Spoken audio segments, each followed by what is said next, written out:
अब जो हमारा दूसरा आता है कि नोट करने के लिए ये पॉइंट है कि जो हमारा सेल वॉल है और जो हमारी सेल मेम्ब्रेन, इसके बीच का जो गैप है उसे क्या बोलेंगे हम, या इसके बीच एक स्थान होता है उसे हम क्या बोलते हैं, तो उसे हम बोलते हैं प्री प्लाज्मिक स्पेस।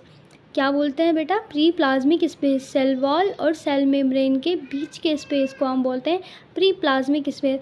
जो ये स्पेस होता है वो लाइसोसोम के एनालॉगस होते हैं, और इसमें क्या होता है कि जो हमारे जटिल पदार्थ होते हैं उनका पाचन होता है। किसमें? प्रोकैरियोटिक्स में। ओके, अब नेक्स्ट जो हमारा आएगा वो आएगा हमारा साइटोप्लाज्मा। तो इसमें किस टाइप्स का साइटोप्लाज्मा है वो हम देखेंगे। तो इसमें प्रोकैरियोटिक्स के साइटोप्लाज्मा में जितने भी मेम्ब्रेन बाउंड सेल ऑर्गेनेल्स होते हैं वो सब क्या होते हैं? अब्सेंट होते हैं। ओके, जो प्रोकैरियोटिक्स के जो हमारे प्रोकैरियोटिक्स हैं उसकी जो साइटोप्लाज्मा है उसमें जितने भी मेम्ब्रेन बाउंड सेल ऑर्गेनेल्स होते हैं वो सब क्या होते हैं? अब्सेंट होते हैं। लाइक माइटोकॉन्ड्रिया, लाइसोसोम, इसमें सब अब्सेंट होता है। और इसमें एक और बड़ी बात है कि इसमें न्यूक्लियर इज़ नॉट क्लियर। जो हमारा न्यूक्लियर होता है वो स्पष्ट नहीं होता है। किसमें? साइटोप्लाज्मा में। और जो हमारी जो प्रोकैरियोटिक्स है उसके केंद्रक को बोलते क्या हैं? तो हम उसको बोलेंगे प्रारंभिक केंद्रक, या फिर हम नॉर्मली उसे बोलेंगे जीनोफोर या न्यूक्लियोइड्स। हम किसे कहते हैं? साइटोप्लाज्मा, ये मोनेरा के जो हमारा न्यूक्लियर होता है उसकी ये नाम है, या आप बोल सकते हैं कि हम इसे ये जो केंद्रक को हम ये भी बोल सकते हैं।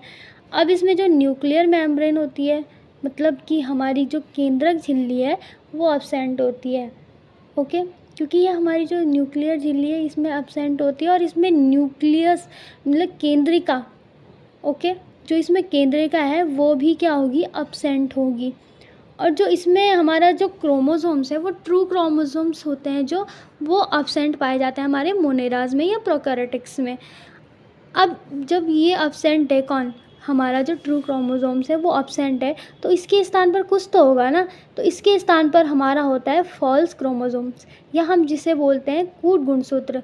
इसमें क्या होता है? प्रेजेंट होते हैं। अब जो हमारा फॉल्स क्रोमोसोम्स है वो किससे मिलकर बना है?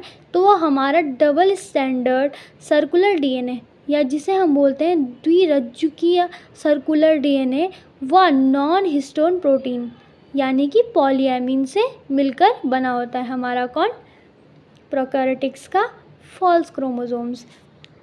अब क्योंकि आपको पता है कि जो हमारा क्रोमोसोम्स है वो ऑब्वियसली डीएनए प्लस प्रोटीन से मिलकर बना होता है।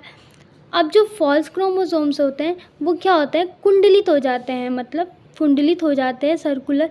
वह जो क्रोमोसोम क्षेत्र बनाते हैं क्या करते हैं? ये सर्कुलर हो जाते हैं और एक सर्कुलर एरिया का निर्माण करते हैं, जिसे क्या बोलते हैं? न्यूक्लियोइड कहते हैं। क्या कहते हैं हम? एक न्यूक्लियोइड कहते हैं।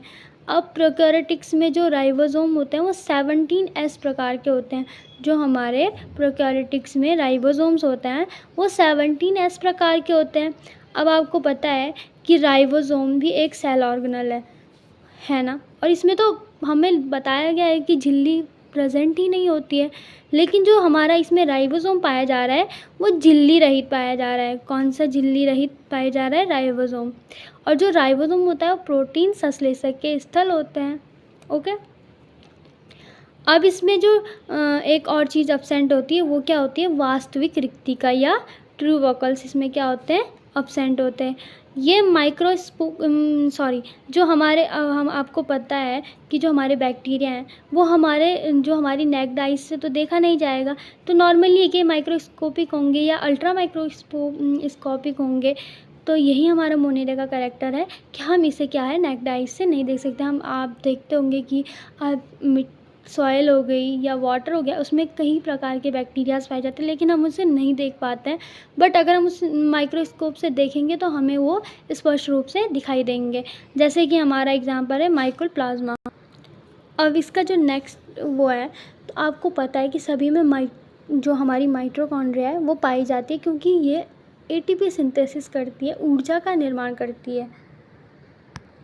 अब क्योंकि इसमें बताया गया है कि जो हमारा मोनेरा है उसमें माइटोकॉन्ड्रिया प्रेजेंट ही नहीं होगा, तो भाई इसमें एटीपी सिंथेसिस कैसे होगा? तो उसके लिए भी तो कुछ होगा ना वहाँ पर।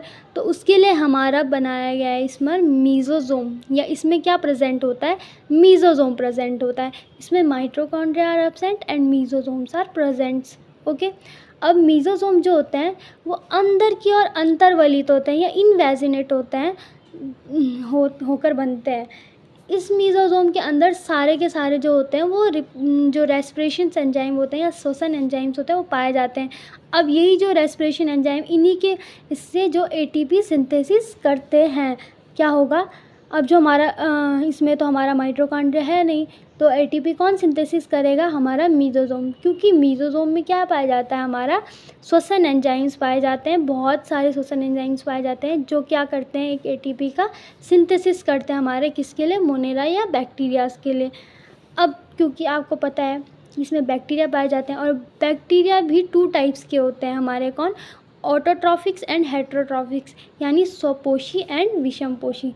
तो ऑटोट्रॉफिक्स तो आपको पता है कि जो स्वयं का भोजन खुद बनाते हैं, किसी पर भी डिपेंड नहीं होते हैं, और ये भी 2 टाइप्स के होते हैं बच्चों, फोटोसिंथेटिक्स होते हैं और जो हमारा सेकंड होता है वो हमारा केमोसिंथेटिक्स होता है। ओके, अब क्योंकि ये चाहे किसी भी टाइप से भोजन बनाए, पर ये स्वयं ही भोजन बनाएंगे, किसी दूसरे पर यह क्या होंगे, निर्भर नहीं होंगे।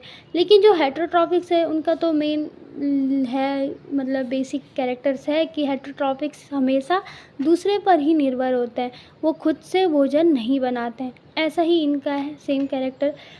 अब क्या होता है कि जो मोनेरा है वो सबसे ज़्यादा मात्रा में पाए जाने वाले सूक्ष्म जीव हैं, क्योंकि मैंने फर्स्ट क्लास में भी बताया था आपको कि जो सबसे बड़ा किंगडम है इनमें, वो सबसे बड़ा मोनेरा का ही है। आप देखते हैं बैक्टीरिया सबसे ज़्यादा पाए जाने वाले चीज़ें, उतना फंगी भी नहीं देखा होगा आपने, या कुछ और नहीं देखा होगा जितना आप, मतलब अगर आप एक सॉइल या वाटर ले लें तो आप उसमें अनगिनत बैक्टीरियाज देखेंगे, अगर आप उसको देखेंगे तो, ठीक है।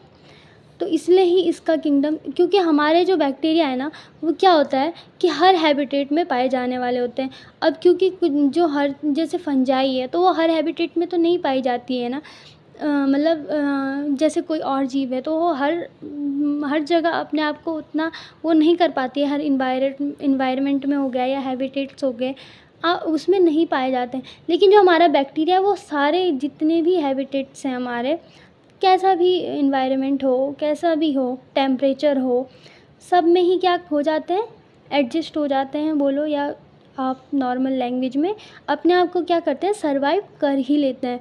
तो इसीलिए जब ये सारी जगह अपने आप को सर्वाइव कर रहे हैं तो नॉर्मली है कि इनका जो सबसे बड़ा पाया ही जाएगा किंगडम सबसे बड़ा। अब आपको पता है कि एग्ज़ाम्पल के लिए मैं बोल दूँ कि जैसे हॉट स्प्रिंग्स हो गए, नॉर्मली गर्म झरने होते हैं, तो वहाँ क्या होता है कि बैक्टीरिया वहाँ भी पाए जाते हैं। या डिज़र्ट हो गए, डिज़र्ट एरिया तो आपको पता है ना, डिज़र्ट एरिया में भी बैक्टीरिया पाए जाते हैं। या फिर समुद्र की बहुत नीचे या बहुत गहराई में भी हमारे क्या होता है, बैक्टीरिया पाए जाते हैं। मतलब जो हमारा बैक्टीरिया है वो हर हैबिटेट में अपने आप को सर्वाइव करने में सक्षम होता है। इसीलिए जो अगर हमारे पास क्वेश्चन आ गया कि सबसे बड़ा किंगडम किसका है, तो नॉर्मली हमारा मोनेरा का होता है।